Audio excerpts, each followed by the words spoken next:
Conakry, 12 septembre 2018 au sommaire, plus de 130 millions de francs guinéens de tonnes du riz et du sucre. C'est un geste du chef de l'État, professeur Alpha Condé, destiné aux populations sinistrées de Gawal. C'est une délégation gouvernementale qui a procédé à la remise de ce don aux bénéficiaires. Bientôt le bitumage de plus de 700 km du réseau routier guinéen. C'est le ministre des Travaux publics qui donne la nouvelle. Moustapha Naïti annonce que les financements des travaux sont bouclés ainsi que ceux des échangeurs de la capitale. Un enfant sauvé de justesse par un militaire, caporal Moussa Souma, a réussi à sortir ce petit garçon bloqué dans les flammes d'un immeuble au quartier Yimbaya. La population salue la bravoure de ce jeune soldat. Mesdames, Messieurs, bonsoir. Merci de votre attention et bienvenue dans cette édition qui s'ouvre sur ce message départ à son Excellence M. Kim Jong-un, président du Comité des affaires d'État de la République populaire démocratique de Corée et commandant suprême de l'armée populaire de Corée, Pyongyang. Excellence, Monsieur le Président, la célébration du 70e anniversaire de la fondation de la République populaire démocratique de Corée m'offre l'heureuse occasion de vous adresser les vives et chaleureuses félicitations du peuple de Guinée, son gouvernement, auquel je joins les miennes propres. Je saisis cette même opportunité pour vous réaffirmer mon entière détermination à œuvrer avec votre Excellence pour la consolidation et l'élargissement des relations historiques d'amitié, de coopération existant si heureusement entre la République populaire démocratique de Corée et la République de Guinée. En souhaitant mes vœux de bonheur, de succès, de bonnes fêtes à vous personnellement ainsi que le peuple coréen, je vous prie d'agréer, Excellence, Monsieur le Président, l'assurance de ma très haute considération signée professeur Alpha Condé, président de la République, chef de l'État. Le président de la République visite quelques domaines de l'État. Professeur Alpha Condé tente de s'enquérir des réalités du patrimoine de l'État en vue de leur réhabilitation. Cette visite s'inscrit dans le cadre de la réalisation de la vision Conakry 2040. Ibrahima Keïta fait le point. C'est dans l'optique d'atteindre les objectifs Conakry 2040 que le président de la République, le professeur Alpha Condé, a visité quelques domaines de l'État. Première étape, l'ancien siège du projet Djanjan. Après le départ du projet, il est question de restaurer les lieux au compte du patrimoine bâti public.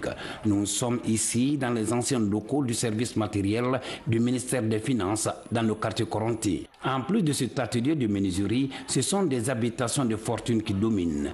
Un peu plus loin, dans le quartier sans fil, précisément à l'escadron mobile numéro 2 de la gendarmerie nationale, même constat. Juste après, le cortège présidentiel s'est rendu à Donka, à la cité ministérielle précisément. Ce domaine était occupé par les réfugiés libériens. Là, le chef de l'État a demandé la sécurisation des lieux. Cet autre domaine, juste derrière le Camboiro, doit être reversé dans le portefeuille du patrimoine bâti public. Ainsi, il s'agit pour le président de la République de respecter une logique, celle de faire de la politique urbanistique de la Guinée une politique tournée vers la lutte contre les habitats insalubres. En rapport avec cette vision, la Guinée du futur, dans une vision court-termiste, dans une vision moyen-termiste, dans une vision long-termiste où tout doit être fait pour que tout ce qui appartient à l'État, la propriété de l'État soit forte et la propriété de l'État reconnue. Pour que les esprits subtils de certaines personnes qui de manière inconsidérée se sont emparés des biens de l'État, que ces gens-là se rendent compte que partout où ils seront, l'État va faire valoir sa position d'appartenance, sa position de propriété, mais sa position aussi de faire en sorte que cette propriété soit transformée positivement dans l'intérêt supérieur du peuple de Guinée qu'il sert et qu'il va servir. Cette sortie du chef de l'État s'inscrit donc dans l'optique de la vision Conakry 2040 pour le président de la République. Il s'agit de faire de Conakry une nouvelle ville. Nous sommes en train de faire le point des domaines du patrimoine bâti. Et vous savez, nous devons restructurer la ville de Conakry. Donc on doit d'abord voir quels sont les bâtiments qui appartiennent à l'État et aussi les terrains qui appartiennent à l'État.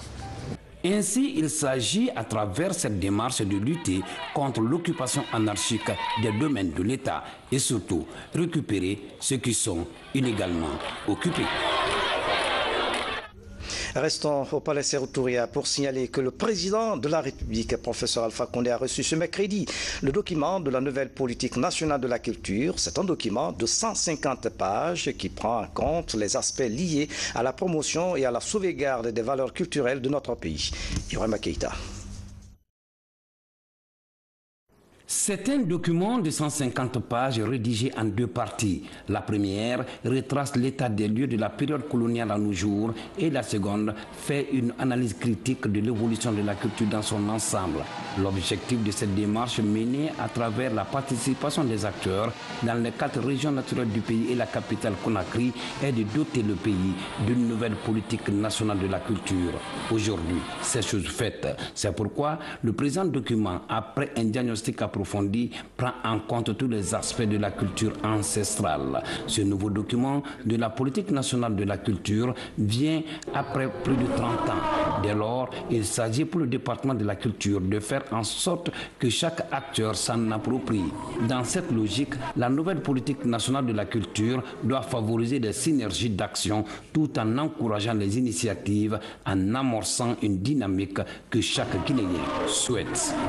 La nouvelle politique culturelle nationale se veut à la fois enracinée dans le socle commun de la culture nationale et ouverte au monde. Ces objectifs et ces orientations stratégiques s'inscrivent en droite ligne du Plan national de développement économique et social, PNDS, cadre unique de référence pour toutes les interventions de l'État et de ses partenaires au développement pour la période 2016-2020. Elle prend également en compte les objectifs de développement durable, ODD. Dans le cadre de sa mise en œuvre, certaines activités ont déjà été engagées par mon département, comme par exemple l'inventaire du patrimoine historique et immatériel des 4 régions naturelles, afin de prévenir les menaces de dégradation ou de disparition des éléments les plus représentatifs de notre histoire et de notre culture. Aujourd'hui, nous tirons légitimement fierté de la protection, plusieurs siècles durant, du prestigieux Soso Bala par la famille Dokala.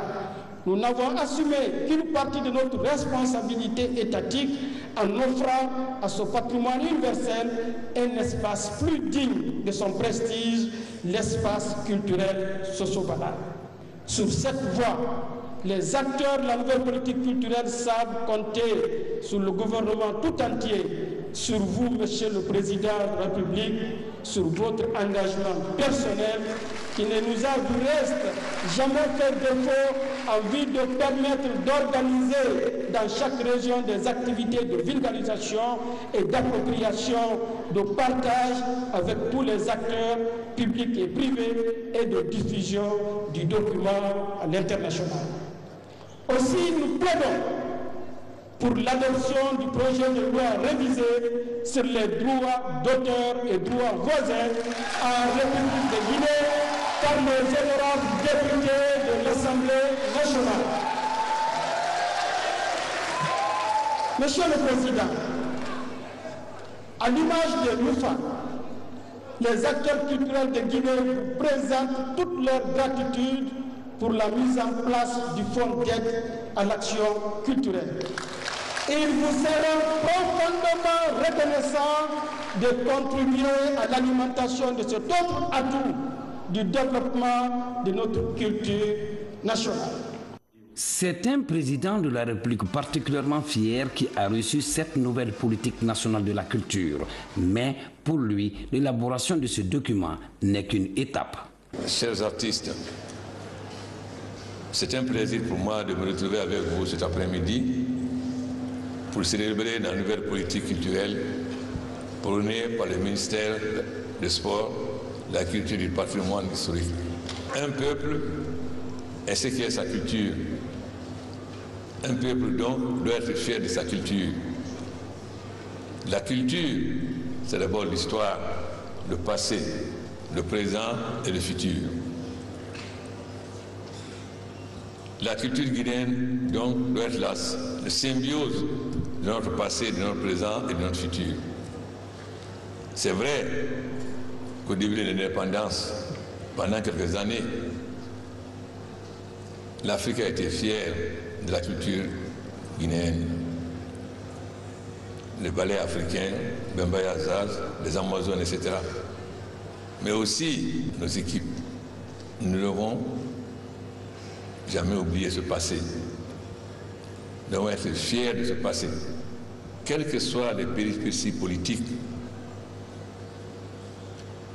le peuple de Guinée a fait son histoire pendant ces années. Car l'histoire, ce ne sont pas seulement les dirigeants, mais le peuple qui vit cette histoire et qui l'écrit. Donc, nous devons rendre hommage, quelles que soient les péripéties politiques, je dis bien.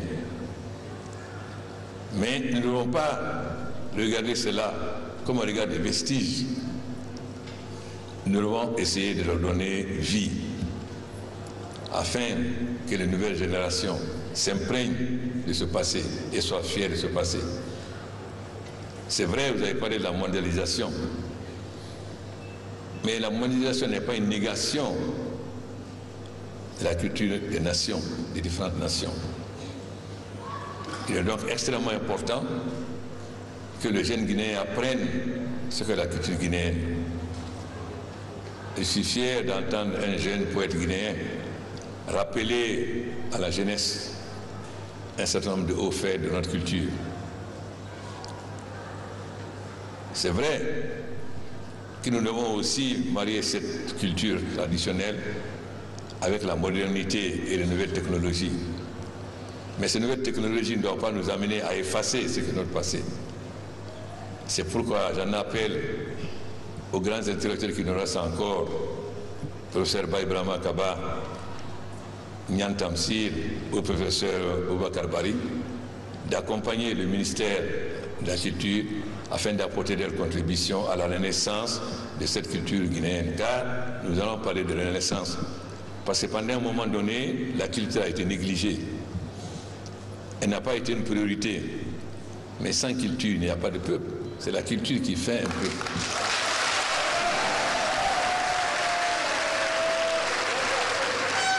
Donc il revient à l'ensemble du gouvernement, du président au premier ministre, à l'ensemble des ministres, d'accompagner le ministère de la Culture, afin que la culture guinéenne, voyant de nous non seulement en Guinée, mais à travers l'Afrique, à travers le monde, cela est extrêmement important. Nous avons été fiers que l'année guinéenne, la Guinée ait pu relever le défi de l'année mondiale du livre, car peu de monde croyait en notre capacité à honorer ce rendez-vous. Mais la Guinée a été au rendez-vous et nous avons pu terminer l'année mondiale du livre dans l'honneur et la gloire. Je pense donc, lorsqu'on fait confiance au peuple, aux capacités créatrices du peuple, le peuple sera au rendez-vous. Mais très souvent, nous avons tendance à minimiser le peuple, à penser que le peuple ne comprend pas. Cela dépend comment on s'adresse à ce peuple. Frantz Fanon a écrit qu'on peut tout expliquer au peuple qu'il comprenne, à condition qu'on lui parle son langage. Mais si on lui parle le langage des agrégés en droit, évidemment, on dira que le peuple ne comprend rien. Mais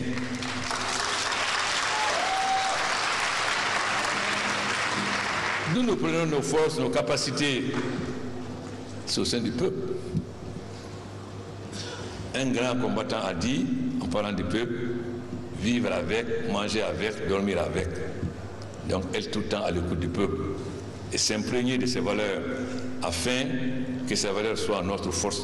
Notre force vient de notre peuple. Notre force vient de ces paysans, de ces femmes dans les champs, de ces jeunes artistes, etc. Mais souvent nous l'oublions car nous pensons que nous détenons le savoir. Non, ce n'est pas vrai.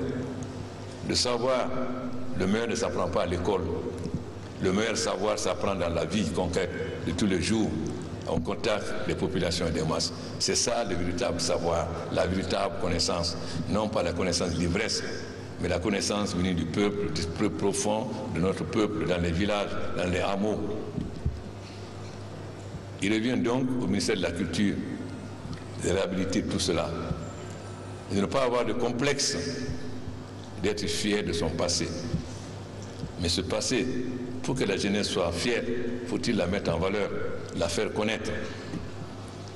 Donc, nous allons profiter du 50e anniversaire pour mettre l'accent sur les différentes formes de culture de la Guinée, du passé à maintenant.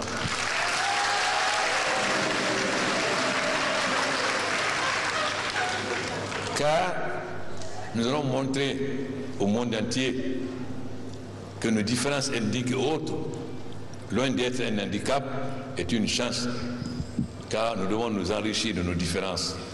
La culture guinéenne, c'est l'ensemble de ces cultures, l'ensemble de ces traditions, de ces ballets, de ces danses, partant du Fouta, à Basse-Guinée, à l'Ord-Guinée, en forêt.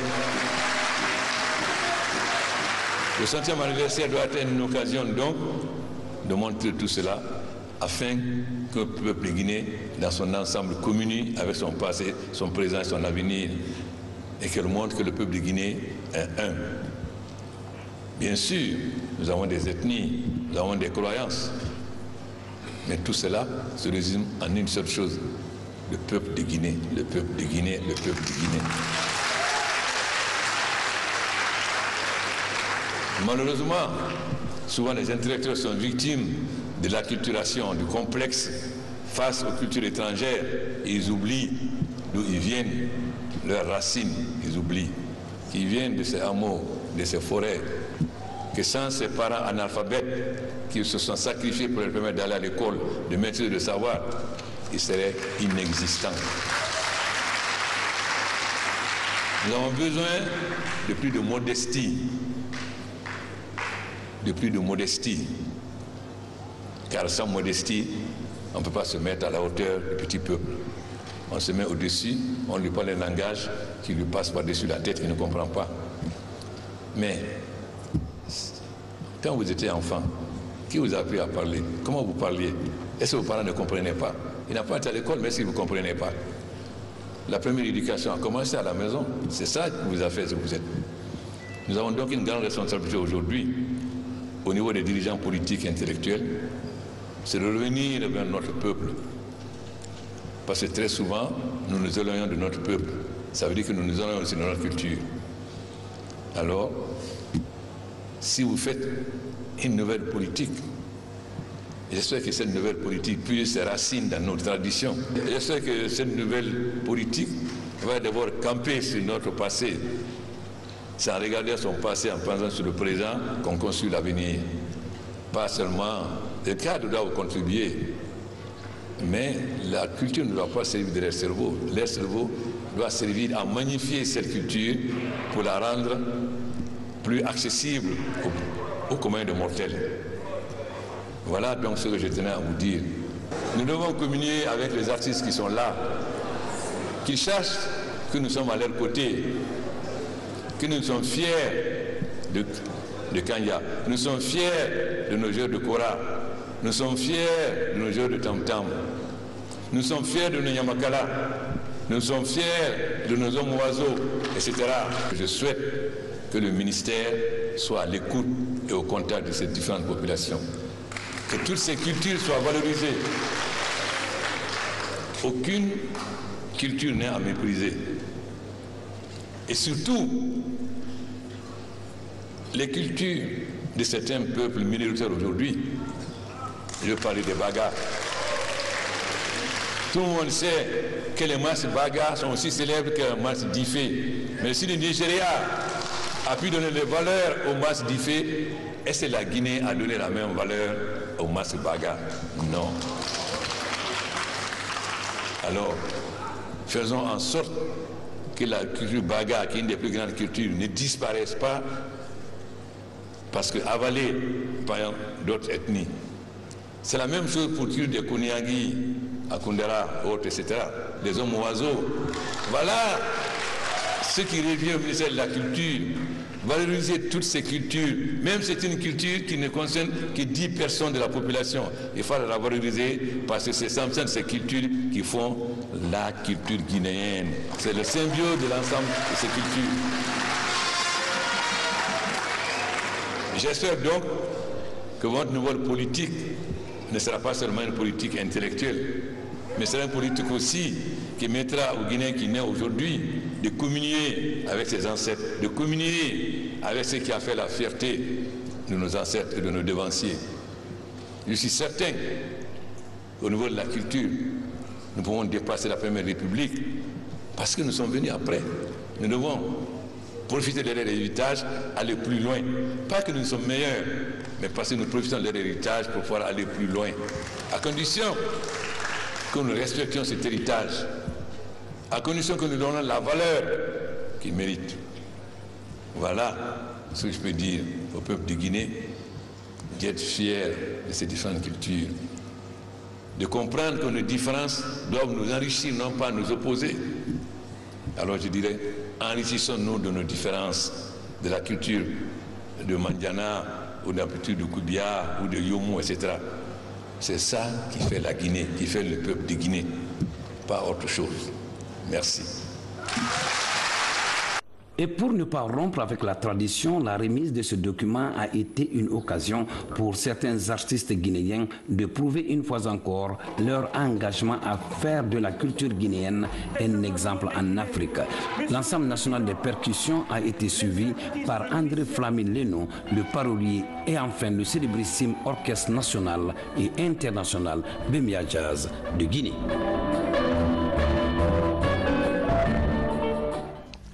Connaître le langage du peuple, notre force vient du peuple. Professeur Alpha Condé, les artistes guinéens, nous sommes très fiers de vous. La préfecture de Gawal a été touchée par une forte inondation causant des dégâts matériels importants. Très attentif à la souffrance des populations sinistrées, le chef de l'État a dépêché une équipe gouvernementale pour apporter une assistance humanitaire. L'assistance est composée de 25 tonnes de riz, 200 tonnes de sucre et une enveloppe de 130 millions de francs guinéens. C'est le ministre de l'administration du territoire et de la décentralisation qui a conduit la délégation. Mohamed Camara, reportage. Le débordement de ce fleuve, le Koliba, par les pluies diluviennes qui se sont abattues la semaine dernière sur Gawal, est à l'origine des inondations enregistrées dans 9 localités de cette préfecture. Le bilan est énorme. Un mort, plus de 300 familles sinistrées, des habitations et 120 hectares de culture sont partis à l'eau. À ce jour, une vingtaine de camions est immobilisée à la rentrée du centre-ville de Gawal. Suite à ce drame, une mission gouvernementale arrive à Gawal avec une enveloppe symbolique de 130 millions de francs guinéens et ses 3 camions remorques. Ils transportent des tonnes de vivres et autres dons destinés aux sinistrés. Monsieur le Président de la République a dépêché des vivres et des non-vivres, du riz, du sucre, du savon, des moustiquaires, des couvertures, et que sais-je encore. Donc tout ce dont a besoin un sinistré, Monsieur le Président a fait l'apport, n'est-ce pas, circonstanciel. La remise de cette assistance humanitaire du président de la République se déroule en présence des autorités à tous les niveaux de Gawal.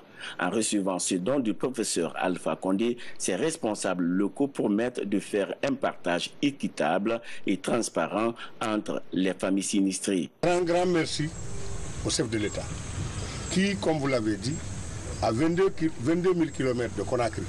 Parce que Conakry-Pékin, c'est 22 000 km. C'est vraiment extraordinaire. C'est formidable qu'il pense à Gawal à partir de là-bas et qu'il donne instruction à notre ministre de venir déposer ce qu'il vient de nous déposer. Lorsque arrive dans une localité une catastrophe comme c'est le cas ici à Gawal, je pense que la première des choses c'est de se demander qu'est-ce que moi je peux faire au lieu de demander qu'est-ce que le gouvernement a fait. Et voilà ce que le gouvernement vient de faire. Donc c'est un cri de cœur, un appel à l'ensemble de nos concitoyens que chacun fasse ce qu'il peut pour les pauvres populations de Gawal. Il y a des localités inaccessibles où le problème d'eau se pose aujourd'hui avec acuité. Donc on a besoin de chacun de vous. Auparavant, la délégation a conféré avec les autorités locales et la population de Gawal. Les entretiens ont porté sur le renforcement de la cohésion sociale et la paix dans cette cité. Le chef de la mission a en outre invité les uns et les autres à prendre des dispositions contre toute personne qui occupera désormais les abords des fleuves et même les flancs des montagnes. Le gouvernement guinéen annonce le lancement des travaux de bitumage de plus de 700 km de réseau routier. L'aménagement des voiries urbaines de cette localité est concerné par ce projet. Les financements sont bouclés ainsi que ceux des échangeurs de la capitale. D'autres négociations sont en cours avec les bailleurs de fonds. C'est le ministre des Travaux publics, Moustapha Naïté, qui a officiellement donné les formations ce mercredi au cours d'une conférence de presse ici à Conakry. Ansman Toumanikama était de la partie. Voici son compte rendu. Après plus d'un trimestre dans la conduite de la politique gouvernementale en matière de travaux publics, le ministre Naïté fait part à la presse de ses actions et perspectives.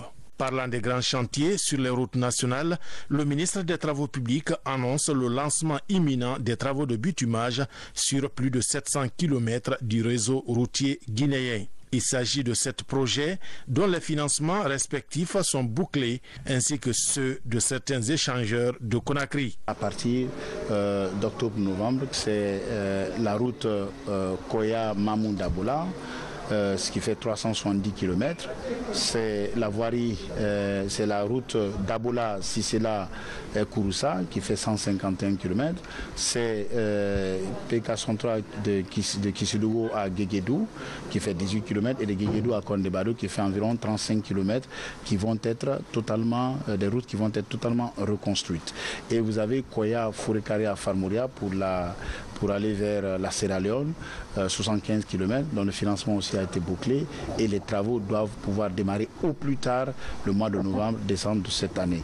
Les contrats sont déjà signés pour ces entreprises. L'ordre de service va être délivré pour certains d'ici la fin de la semaine prochaine.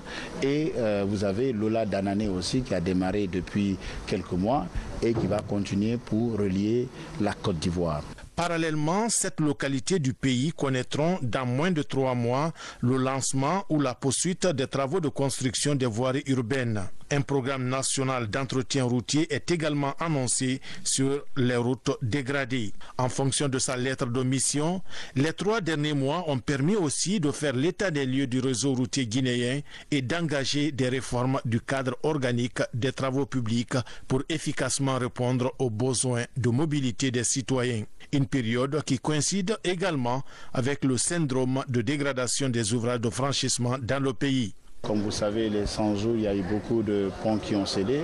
Nous avons fait face rapidement, sans atermoiement, pour aller rapidement et trouver la solution sur ces ponts, que ce soit de l'Insan, de Kassonya, de Kirouané, qui doit être rapidement bouclé d'ici 2 semaines, et Kassonya et la passerelle.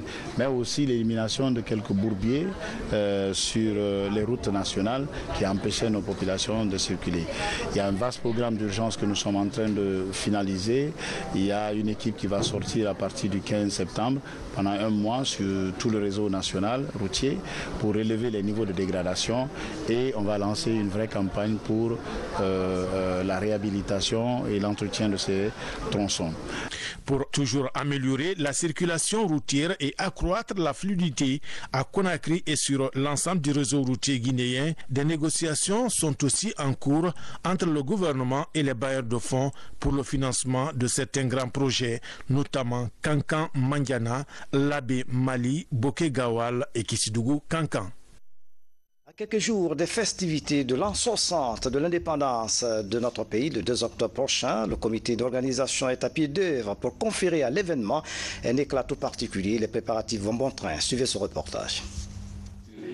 C'est dans la salle de conférence du ministère de l'administration du territoire et de la décentralisation que s'est tenue cette réunion préparatoire autour des festivités du 60e de l'indépendance de la Guinée. Toutes les commissions concernées, y compris certains chefs du département, étaient au rendez-vous. Nous nous dirigeons à grands pas vers l'an 60 de la Guinée. Donc il y a une commission nationale d'organisation qui a été constituée par le gouvernement. Il y a une commission technique qui avait été créée depuis quelques semaines. Cette commission a travaillé sur tous les documents, sur les commissions, les sous-commissions et la composition des différentes sous-commissions. Donc aujourd'hui, la commission technique a fait la restitution à la grande commission d'organisation et les documents ont été adoptés et nous avons demandé à toutes les sous-commissions de travailler maintenant d'arrache-pied pour que le vendredi nous retrouvions pour rendre compte des travaux de toutes les sous-commissions. Ainsi, en moins de 19 jours, la Commission nationale d'organisation entend jouer la course contre la montre.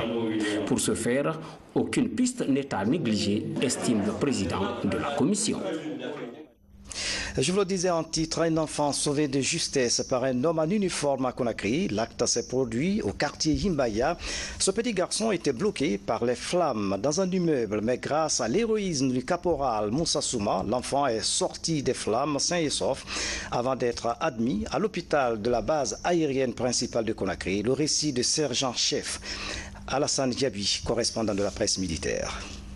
Morikaba, ce petit garçon de 3 ans, 6 mois, a eu la vie sauve grâce au caporal Moussa Souma, dont l'acte est celui d'un soldat républicain. Il a extirpé cet enfant bloqué dans les flammes de l'incendie d'un immeuble à Yimbaya Pharmacie.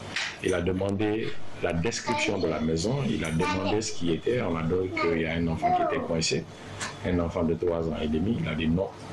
Vraiment, moi j'ai porté cette tenue pour défendre l'intégrité territoriale. Et j'ai prêté serment pour sauver des vies. J'ai vu un étage qui a pris le feu. Je me suis précipité de rentrer dans la cour. Comme j'avais une nouvelle de l'enfant qui se trouve vers au 2e étage. Maintenant, dès que j'ai foncé directement, j'ai vu maintenant l'enfant là, il est à terre. La vitre aussi était fermée. Donc je me suis forcé là-bas, comment dire, foncer les vitres. Je suis sorti là-bas, la vitre a été cassée, je suis tombé avec l'enfant. Les parents de l'enfant sauvé salue le courage du caporal, sans le concours duquel le petit Giba ne serait plus de ce monde. C'est que j'ai compris que dans tous les métiers confondus, il y a des personnes qui ont une intégrité solide et la probité morale est de mise. Parce que quand il est venu, il a trouvé moult personnes dont la circulation même était bloquée, qui étaient choquées, qui étaient paniquées. Il a rassuré une voisine qui était au 3e, qui voulait sauter. Il a sensibilisé cette dernière en lui rassurant qu'il viendra lui sauver la vie. Cet acte de bravoure du caporal Moussa Souma fait écho dans la cité. Il cadre parfaitement avec la mission régalienne d'un soldat républicain, celle de la sauvegarde des personnes et de leurs biens. Un exemple à suivre. L'actualité internationale reste dominée par les nombreux hommages rendus à l'ancien secrétaire général des Nations Unies, Kofi Annan, à Accra. Et puis aux États-Unis, l'ouragan Florence inquiète les autorités qui tentent d'évacuer plus d'1 million de personnes afin de les mettre à l'abri des intempéries. Les nouvelles traitées sous forme de télégramme par Valérie Manet-Tali.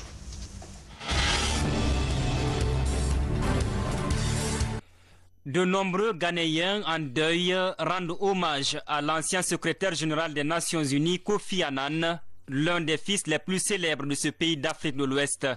Il se présente devant son cercueil exposé à Accra, au centre international de conférence de la capitale ghanéenne. Des officiers de l'armée en uniforme gardaient son cercueil, drapé aux couleurs rouges, attachées à l'exercice indépendant et impartial de son mandat. Le Parlement européen a dénoncé mercredi la menace systémique visant les valeurs de l'Union européenne en Hongrie et a activé une rare procédure qui pourrait conduire à des sanctions sans précédent contre Budapest. Les élus du principal parti politique de l'Assemblée, le PPE conservateur, dans lequel siège aussi le parti du dirigeant hongrois, n'avaient pas reçu de consigne de vote, mais leur chef de groupe Manfred Weber avait annoncé qu'il soutiendrait le déclenchement de cette rare procédure.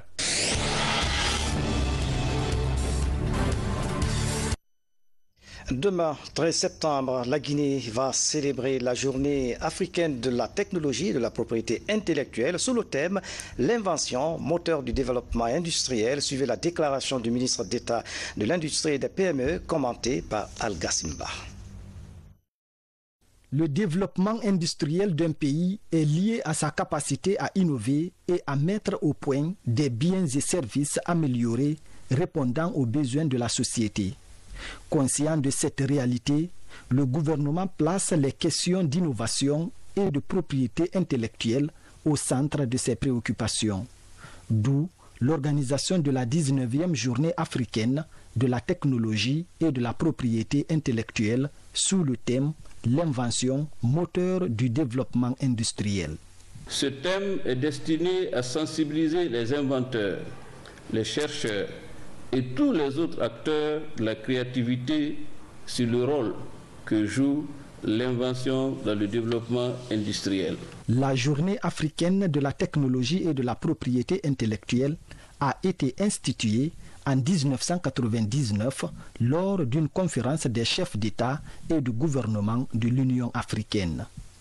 Elle permet de promouvoir les innovations de chaque pays africain.